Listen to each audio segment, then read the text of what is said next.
Tranquilos.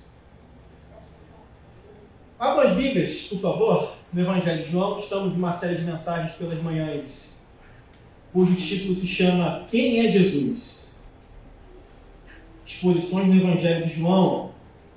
Nós temos visto quão rico, quão tremendo tem sido as afirmações dos 7 eu sous de Jesus nesse Evangelho, e quanto isso é revelacional para nós, para entendermos a respeito da divindade de Jesus.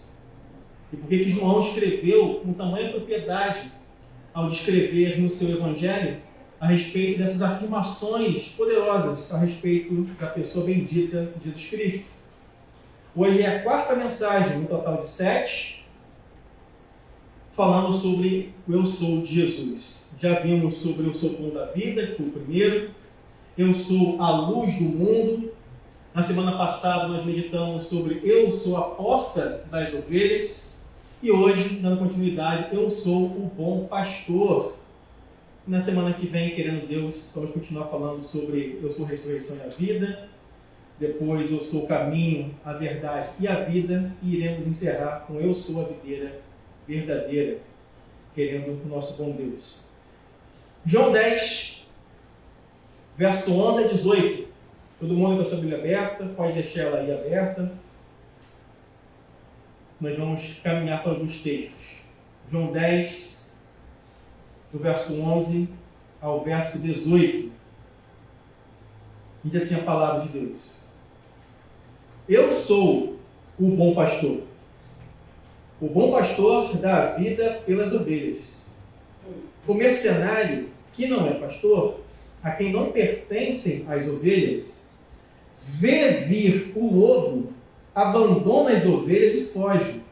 Então, o lobo as arrebata e dispersa. O mercenário foge, porque é mercenário e não tem cuidado com as ovelhas. Eu sou o bom pastor. Conheço as minhas ovelhas, e elas me seguem e me conhecem. Assim como o Pai me conhece a mim, eu conheço o Pai, e dou a minha vida pelas ovelhas. Ainda tenho outras ovelhas, não deixe aprisco. A mim me convém conduzi-las. Elas ouvirão a minha voz. Então haverá um rebanho e um pastor. Por isso, o Pai me ama, porque eu dou a minha vida para a reassumir. Ninguém a tira de mim. Pelo contrário, eu espontaneamente a dou. Tenho autoridade para a entregar e também para reavê-la. Este mandamento recebi de meu Pai. Amém? Amém. Esse texto belíssimo é uma continuidade da terceira afirmação que Jesus fez, ainda no capítulo 10, quando ele falou ser a porta das ovelhas. Se vocês lembrarem da mensagem da semana passada, das conexões dessas expressões fortíssimas que Jesus utiliza aqui, o capítulo 10, do verso 1 ao verso 18, é praticamente um único tema. Ele se apresenta como a porta das ovelhas, essa discussão que ele está tendo com os religiosos daquele tempo, os fariseus. Esse é o contexto maior da passagem, do qual ele diz que esses são os mercenários, por não cuidarem das ovelhas. E ele dá um exemplo muito claro no capítulo 9, quando o cego de nascença é curado por Jesus, e também mendigo. Importante dar essa ênfase aqui que o texto bíblico dá. Esse detalhe é muito importante. Jesus cura o cego de nascença. Os fariseus ficam extremamente revoltados com essa atitude de Jesus. Perseguem não apenas Jesus, mas também o cego, a família do cego, ameaçando, e assim o fazem, expulsam os seus familiares das sinagogas, que era o lugar onde se reuniam os judeus para fazerem suas orações, só prestar o seu culto. E o cego, ao longo do capítulo 9, vai fazendo afirmações contundentes a respeito daquilo que Jesus havia realizado na sua vida. Esse é o pano de fundo da discussão de Jesus aqui no capítulo 10. Ele chama os fariseus de mercenários, de salteadores, ladrões, palavras duríssimas, porque eles não estavam preocupados com as ovelhas, que era o povo de Israel, mas preocupados apenas consigo mesmo. E Jesus faz essa afirmação de ser a porta das ovelhas, e agora ele não é tão somente a porta, mas ele também é o bom pastor, que cuida da vida, alimenta, protege, sustenta, guarda as ovelhas. E é muito interessante olharmos para as Escrituras e percebermos o porquê que Deus, na sua belíssima e rica palavra, nos compara, eu e você, com as ovelhas. A gente olha a ovelha meio que em desenho, muito bonitinho, né? Engraçadinho, aquela coisa peludinha, né? Mas as ovelhas, por que essa comparação da palavra de Deus em nos chamar de ovelhas? Porque a ovelha é um animal frágil. A ovelha é um animal que carece de proteção. A ovelha é um animal que precisa de alimento, de orientação, porque senão ela se perde muito facilmente. Se machuca, vai para lugares onde ela não deveria ir. Por isso a figura que Jesus utiliza aqui, tanto da porta das ovelhas e nesse texto em particular dele sendo o bom pastor, porque é aquele que protege, dá vida pelas ovelhas. As ovelhas têm, por natureza, um instinto frágil, fraco.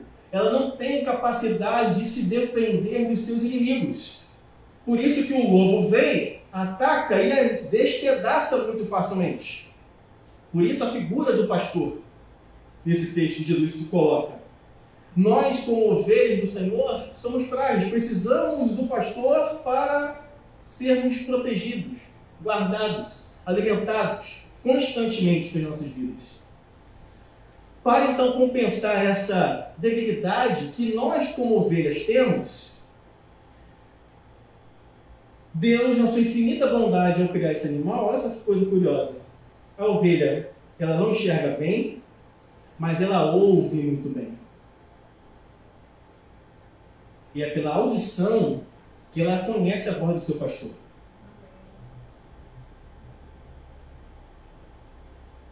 A gente não enxerga direito. Esse animal não enxerga bem, por natureza. Mas os seus ouvidos são super sensíveis. E ao ouvir a voz do seu pastor, ela obedece, segue a orientação. Que curioso. Diferentemente do lobo. O lobo tem um cheiro muito forte, rápido, ouve muito bem, enxerga muito bem, mas o lobo obedece. Ele ataca, ele devora. E a ilustração, a palavra de Jesus ao falar a respeito do lobo, falando a respeito dos fariseus, em especial nesse texto, é para fazer esse contraste da situação de quem é ovelha do Senhor e de quem não é ovelha. A ovelha ouve, a ovelha obedece, a ovelha segue o seu pastor. Nós somos ovelhas, amém, irmãos? Amém. As ovelhas do Senhor são obedientes. Elas seguem o bom pastor, porque elas entendem que precisam ser protegidas, guardadas, alimentadas. Para quê? Para que o lobo não venha e nos destrua e nos conduza à destruição. Continuando. O bom pastor, então, deve guiar as ovelhas, protegendo, e no contexto de igreja, alimentando o rebanho pela palavra. Jesus disse, nesse mesmo texto, no versículo 9 do capítulo 10, quando ele falava sobre a porta, ele diz, se alguém entrar por mim, será salvo, entrará e sairá e achará pastagem, alimento, comida. Ovelhas que não se alimentam espiritualmente da palavra ficam raquíticas espiritualmente, enfraquecidas. E o papel do pastor no contexto da igreja local é, entre tantos, alimentar o rebanho pela palavra, ensinando a palavra. dando um alimento sólido da palavra, para que o rebanho se alimente, fique satisfeito com a alimentação, com a comida, com a refeição, e tenha os nutrientes que a palavra de Deus nos dá, para quando vierem os dias maus, os dias difíceis, porque eles virão e sempre vêm, eu e você sejamos firmes na palavra de Deus. Continuando. O contexto aqui é esse confronto, então, de Jesus com esse grupo de fariseus, que estava cada vez mais aumentando. Capítulo 9, como eu falei, o cego entende perfeitamente o que Jesus havia realizado na sua vida. Ele volta não somente a enxergar, mas a reconhecer que Jesus era o Filho de Deus. No capítulo 9, você está com a sua Bíblia aberta aí, uma folhinha apenas, diz assim, verso 35 do capítulo 9. Olha só o que o cego vai falar nesse diálogo com Jesus. Ouvindo Jesus que o tinham expulsado quem? O cego, lhe perguntou: crês tu no Filho do Homem? Ele respondeu e disse: quem é, Senhor, para que eu nele creia? E Jesus lhe disse: já o tens visto, e é o que fala contigo. Verso 38. Então afirmou ele: creio, Senhor, e o adorou. Mais na frente, nos versículos aqui à frente, verso 40 e 41, diz: alguns dentre os fariseus que estavam perto dele perguntaram: acaso também nós somos cegos? Respondeu-lhe Jesus: se fosseis cegos, não teríeis pecado algum. Mas porque agora dizeis, nós vemos, subsiste o vosso pecado. A palavra de Jesus aqui, confrontando esses religiosos que não alimentavam as ovelhas, não cuidavam do rebanho, eram o que Jesus chama aqui no capítulo 10 de mercenários, ladrões, salteadores, porque não cuidavam do rebanho. E esse cego fazia parte do rebanho do Senhor, do qual eles que deveriam cuidar não estavam fazendo. Continuando. O capítulo 10 aqui, lido por nós, nesses versos, foi o último ensinamento público relatado por João aqui. Depois, a fala de Jesus, no capítulo 11, dos eu sou, que ele vai dizer, não é mais um discurso público, é privado, somente para os seus discípulos. Interessante isso. Continuando. Jesus é a porta, irmãos. Ao mesmo tempo, é o pastor, o bom pastor. Esse adjetivo aqui no texto, o bom pastor, não significa dizer que Jesus é bonzinho. Jesus é legalzinho. Jesus é maneiro. Né? Pode ler, de repente, esse adjetivo e fazer essa interpretação de que Jesus é bom porque ele é joinha. Né? E dar uma curtida para Jesus. Não, irmãos.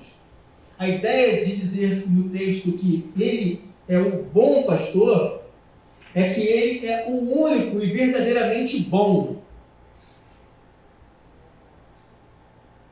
Por quê? Todos nós falhamos porque somos pecadores, amém, irmãos? Eu e você podemos nos decepcionar uns com os outros. Por mais cuidado que o pastor tenha com as ovelhas na igreja local, ele não é perfeito, ele não é Jesus. O pastor da igreja precisa do supremo pastor, irmãos. Para pastorear e cuidar do rebanho que é dele. O rebanho não é meu, irmão. O rebanho é dele. O rebanho é de Jesus. Não é do pastor Marco nem da pastora Cris. É dele. Nós devemos cuidar do rebanho dele, porque vamos devolver para ele, irmãos. Devolver para ele. Precisamos do supremo pastor cuidando, velando por nossas vidas também. Carecemos de Jesus o tempo inteiro para podermos exercer o chamado, o dom, a vocação que Deus tem nos dado por sua graça e misericórdia. Então a ideia do bom é que ele é o único, é verdadeiro bom pastor, porque ele é perfeito. Diferentemente desse contraste que aparece no texto do mercenário. O mercenário não ama as ovelhas. O mercenário está preocupado consigo mesmo, com seus próprios interesses. O mercenário não arrisca a vida pelas ovelhas. Ele vê o lobo, diz o texto, a gente lê isso aqui. Ele vê o lobo se aproximando, o que o mercenário faz? Corre. Foge. Deixa a ovelha ser devorada pelo lobo. O bom pastor não. Vou fazer uma analogia rápida aqui, irmão. Como é que eram os pastores daquela época? Eles tinham um cajado grande, quase 2 metros de altura. Mais alto que eu, mais ou menos aqui assim, né? 2 metros deve ser isso aqui mais ou menos. E tinha uma curvatura assim, né? Em uma das mãos, e na outra, como se fosse um porrete, pedaço de madeira. Sei que eu e você já cansamos de ouvir mensagens, seja em qualquer igreja, onde, às vezes, o pregador, a pregadora, alguém diz assim, né, ou até mesmo nós como ovelhas, a gente fala assim: ah, que bom, hoje eu tomei uma cajadada boa na cabeça. Já ouviu isso? Quem já ouviu isso? Todo mundo, né? Que coisa boa, aquilo que foi palavra, porque hoje o pastor bateu mesmo um cajado na nossa cabeça. O cajado, irmãos, não é para bater na cabeça da ovelha. Sinto, de repente, frustrar você nessa manhã. Entendeu? Se você é daquele, não, tem que bater mesmo com cajado, mesmo na cabeça, para ver se a gente aprende alguma coisa. Né? Mas o cajado não é para isso não, irmão. O cajado é para afugentar o lobo. O cajado é para resgatar a ovelha quando cai no buraco, irmão. Amém. O cajado é para fazer isso, irmãos. O porrete, a madeira lá, é para bater na cabeça do lobo, não é na cabeça da ovelha, irmão. Cajado, os instrumentos que Deus deu na mão do pastor, é para proteger a ovelha, irmãos. Não é para bater na ovelha. Não é para castigar a ovelha. Não é para matar a ovelha. É para afugentar o lobo, irmãos. Então, essa ideia tão presente ainda no nosso meio, desculpa se você está frustrado. Né? Se você queria continuar recebendo cajadada na cabeça, eu gosto. Né? Eu gosto. O negócio é que bata mesmo. Entende? Irmão, não é isso. O instrumento que Deus usa para nós, como ovelha do Senhor, para nos proteger. Amém, Senhor. Obrigado. Para nos proteger. Esses instrumentos são para afugentar o lobo, os animais ferozes. A ovelha, por ser animal indefeso, ela precisa ser protegida, irmãos. Porque se deixar a ovelha solta, ela se perde, irmãos. Aí o cajado, o pastor vai lá, vem para cá, ovelha.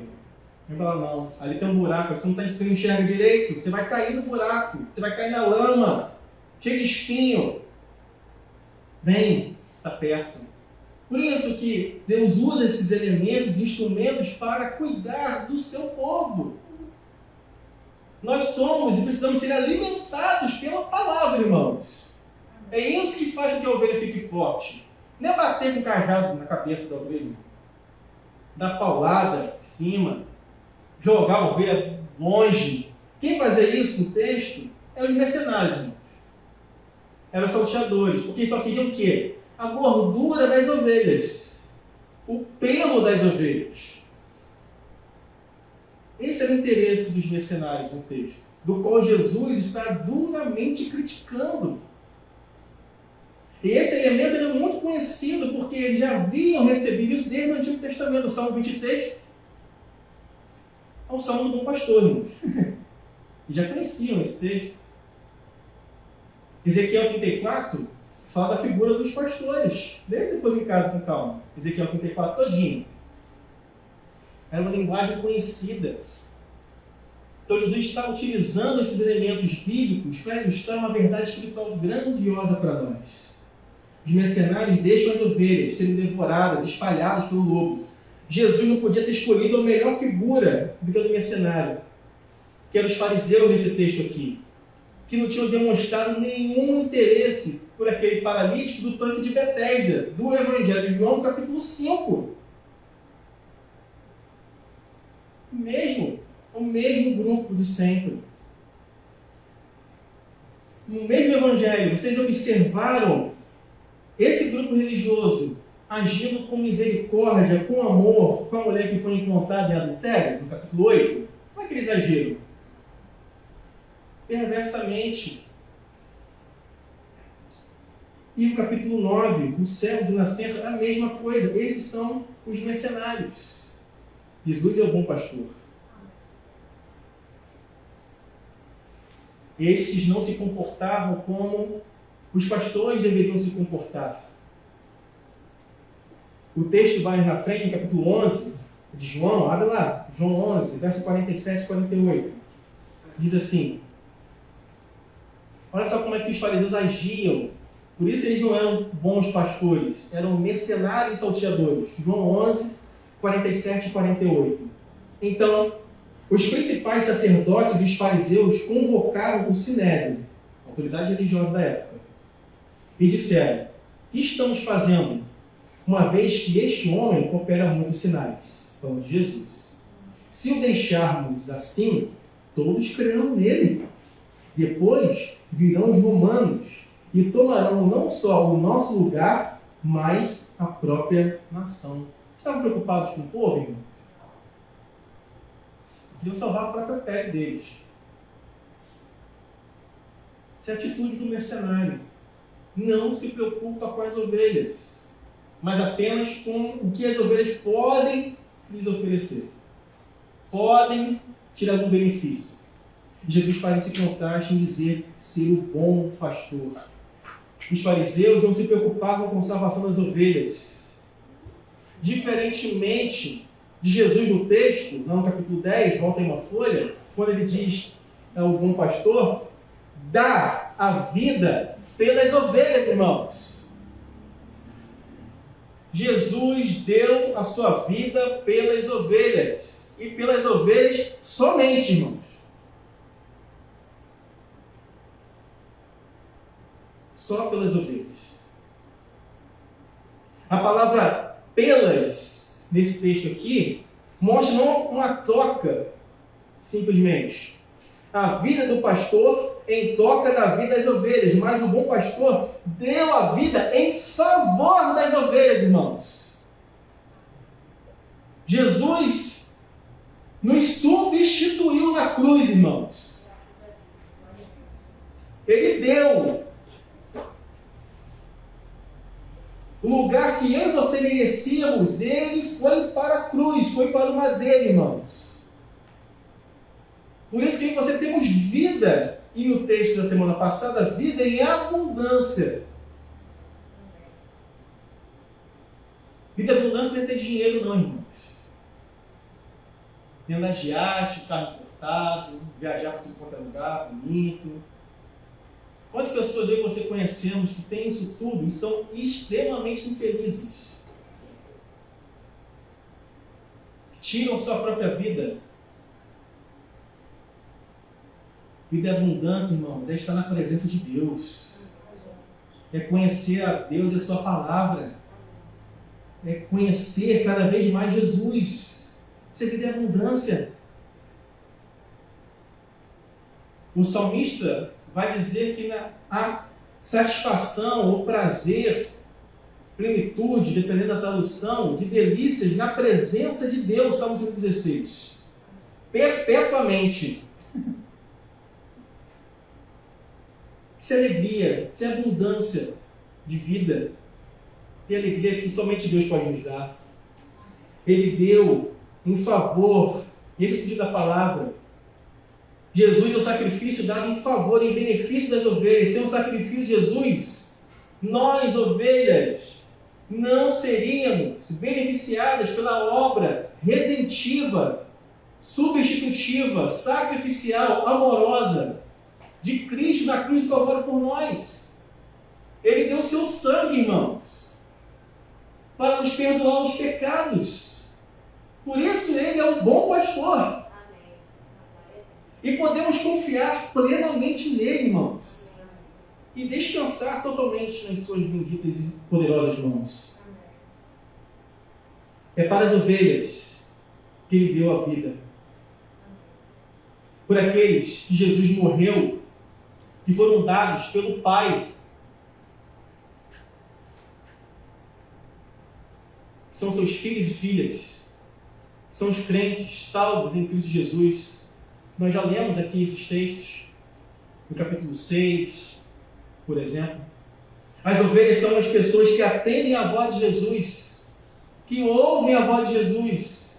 E essa voz que Jesus nos chama é o Evangelho, é a palavra dele.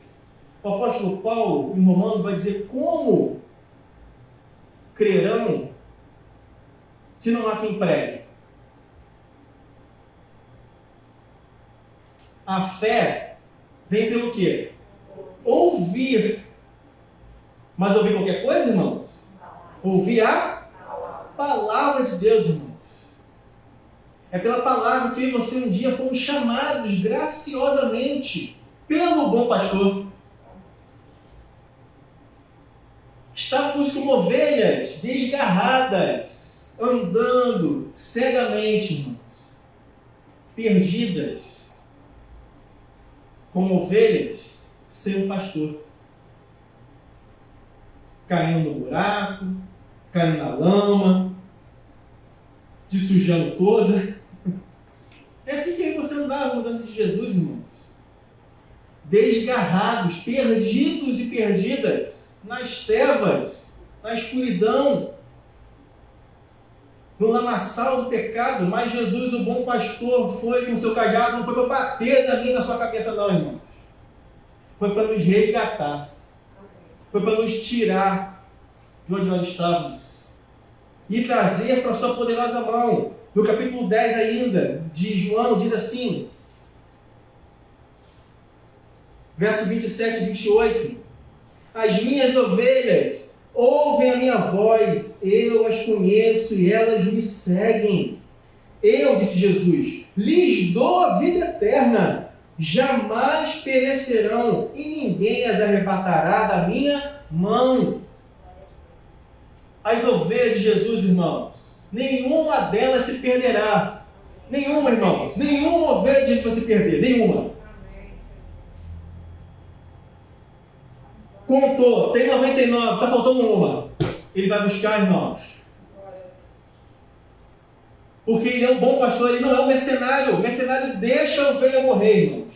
Ser atacado e devorado pelo lobo. As ovelhas de Jesus espalhadas na face da terra, nenhuma delas se perderá, irmão. Nenhuma.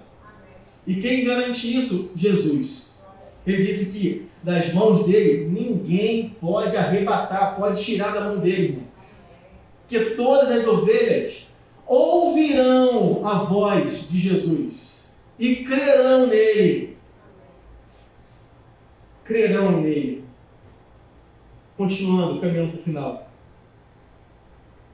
Quando as ovelhas de Cristo ouvem o Evangelho, elas não vão ficar paradas, escondidas, elas vão seguir a voz do bom pastor, irmãos.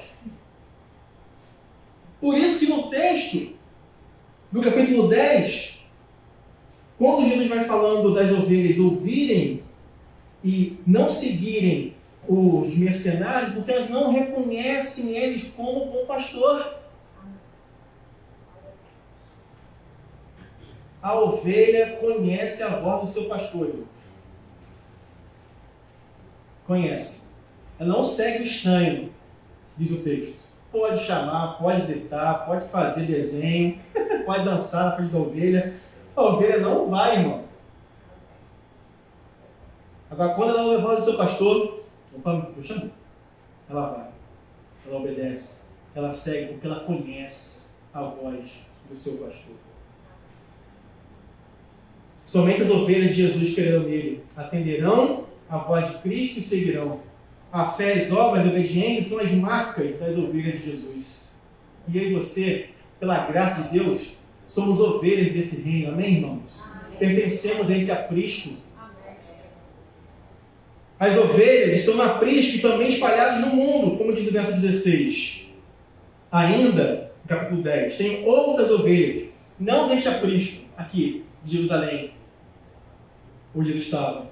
Não apenas de Israel, mas tem outras ovelhas, os gentios, que foram alcançados, eu e você, que não somos judeus. Jesus veio primeiro buscar as ovelhas perdidas da casa de Israel. Lembra de Lucas?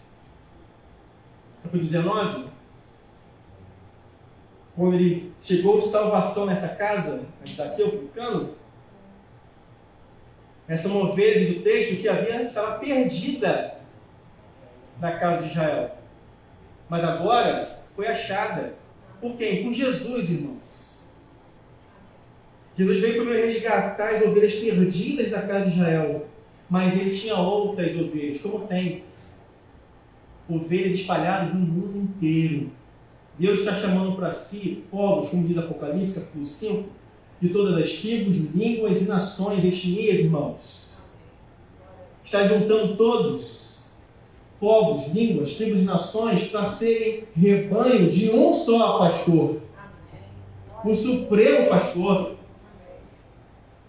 Aquele que deu a sua vida em nosso lugar. Essas palavras nos lembram muito lá, Gênesis 12, né? Em ti serão benditas todas as famílias da terra. Salmo 100. Todas as terras celebram ao Senhor, pois foi Ele quem nos fez, e dele somos seu povo e rebanho do seu pastoreio. Salmo 100, irmãos. Somos ovelha do pastoreio de Jesus, irmãos. Eu e você, como ovelhas, podemos estar passando por momentos delicados, podemos estar feridos, machucados, mas Jesus nos cura. Cuida de nós.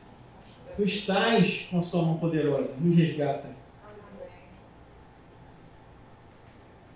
Termino dizendo o seguinte.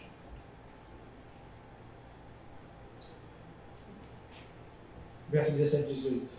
Por isso, o Pai me ama, porque eu dou a minha vida para a reassumir. Ninguém a tira de mim. Pelo contrário, eu espontaneamente a dou. Tenho autoridade para entregar e também para reaver. Este mandato recebi de meu Pai. Irmãos, terminar por aqui, que a hora avança, tinha muita coisa para falar. Eu não posso me empolgar. Uma água.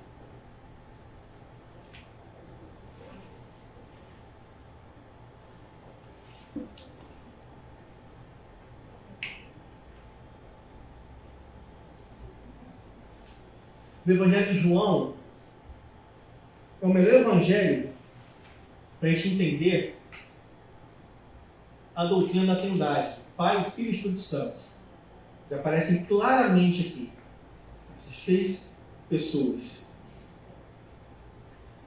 Nesse texto aqui lido, no capítulo 10, que nós lemos 17 e 18, há uma ligação profunda entre Jesus dar a sua vida em nosso favor, em resgatar as ovelhas, da relação que Jesus tem com o Pai e ser um. Tanto é a afirmação que Jesus vai fazer no capítulo 10 mesmo capítulo 10. Está com essa Bíblia aberta aí. No verso 30, Jesus diz algo muito forte aqui. Eu e o Pai somos um. E mais na frente, o que os judeus vão fazer? Pegar em pedra para tirar Jesus. Por quê? As palavras de Jesus aqui, ele está se igualando, porque ele é Deus, ao Pai. Isso na cabeça daqueles judeus era algo impensável. Como que esse homem está dizendo ser Deus? Jesus perdoava pecados, curava as pessoas, falava sobre o reino de Deus. Todas as analogias do eu sou aqui, desse evangelho, apontando para ele. Tudo aquilo que estava descrito no Antigo Testamento, apontado para ele, nesse mesmo evangelho, no capítulo 5, verso 39. A afirmação de que as Escrituras testificam de mim, palavra de Jesus. Ou seja, tudo aquilo que é referente às Escrituras do Antigo Testamento apontavam, indicavam que Jesus era o Filho de Deus. E essa afirmação de Jesus em falar do nosso resgate como ovelhas é muito forte. Por isso, irmãos, que nenhuma ovelha de Cristo vai se perder, irmãos. Por isso que ele disse que das mãos dele ninguém pode arrebatar, ninguém pode tirar. Ele, Jesus, deu voluntariamente a sua vida em nosso lugar, irmãos. Ninguém tirou a vida de Jesus. Ele se entregou, irmão. Ele deu a sua vida. Ressuscitou o terceiro dia. Por isso que eu e você também, juntamente com ele, fomos ressuscitados, irmãos. E é o próximo eu sou que Jesus vai falar, que é o capítulo 11. Eu sou a ressurreição e a vida. Percebe a sequência do Evangelho? Como está tudo muito bem arrumado nas palavras de Jesus no texto? Cada afirmação dessa, irmão, Jesus no Evangelho de João, são provas contundentes a respeito daquilo que Jesus fez na cruz do Calvário por mim e por você. E que trouxe glórias a Deus o Pai. Porque nós somos ovelhas, estávamos perdidos e desgarrados, mas Ele nos achou, irmãos. Ele nos encontrou, nos deu vida, nos deu alimento, nos deu casa, nos deu sustento, nos protege, nos guarda. Por isso nós estamos aqui, irmãos. E só podemos agradecer ao Senhor. E é o que nós vamos fazer agora, orando ao nosso Deus. Feche seus olhos. Agradeça a Deus por fazer parte do rebanho de Jesus. Ele te chamou, Ele te escolheu. Ele tirou você do lamaçal do pecado, do buraco onde eu e você estávamos enfiados como ovelhas, cegas, perdidas. Ele nos chamou pelo nome. E Ele nos conhece pelo nome. E por isso estamos aqui. Deus, graças te damos nessa manhã. Porque somos ovelhas tuas. Pertencemos ao teu pastoreio. Todos nós nos colocamos como submissos ao teu pastoreio nessa manhã, clamando a ti, ó Deus, que o Senhor nos oriente, que a gente obedeça ao Senhor, amando ao Senhor, obedecendo e guardando os teus mandamentos. Ó Deus, trabalhe em cada coração aqui nessa manhã, de cada ovelha, que às vezes pode estar ferida, machucada, magoada. Cuide de nós, ó Deus. Cuide das feridas de cada coração aqui nessa manhã. Ó Deus, os instrumentos que o Senhor deu para os pastores são para afugentar o lobo e apacentar as ovelhas. Ah, Deus, nos ajuda a apacentar o teu rebanho, nos ajuda a cuidar do teu povo, nos ajuda, Deus, a sermos fiéis ao Senhor, nos ajuda a alimentar o teu povo com a tua palavra, que teu alimento espiritual possa estar sempre disposto a cada um de nós, à nossa disposição, e que nós nos alimentemos da tua palavra, Deus, diariamente, para que sejamos fortalecidos na nossa caminhada. Ó Deus, afasta de nós os lobos, os salteadores, aqueles que tentam nos destruir, que querem o nosso mal. Guarda-nos, ó Deus. Protege nossas famílias, nossos lares, nossa saúde. Protege teu povo que tem se reunido nesse lugar. Cada irmão, cada irmã que se encontra aqui nessa manhã, aqueles que não puderam estar, ser conosco. O Senhor é o Supremo Pastor. Dependemos de Ti, precisamos da Tua proteção, do Teu cuidado sobre nós. Ser com cada um. E agora, que a graça do Senhor Jesus, o amor de Deus, o nosso Pai, e as ricas consolações do Santo Espírito de Deus estejam sobre a comunidade Batista Redenção e sobre todo o povo, toda a ovelha do Senhor espalhada na face da terra, hoje e sempre. Amém e amém. Irmãos, à noite, quero insistir que você esteja aqui de noite. Não deixe, se você puder estar, venha. Essa série de mensagens sobre maturidade cristã tem sido muito edificante para nós. Hoje eu vou falar sobre vivendo para a glória de Deus. Às 7 horas estaremos juntos para juntos louvarmos e agradecermos ao nosso Senhor. Deus abençoe a todos.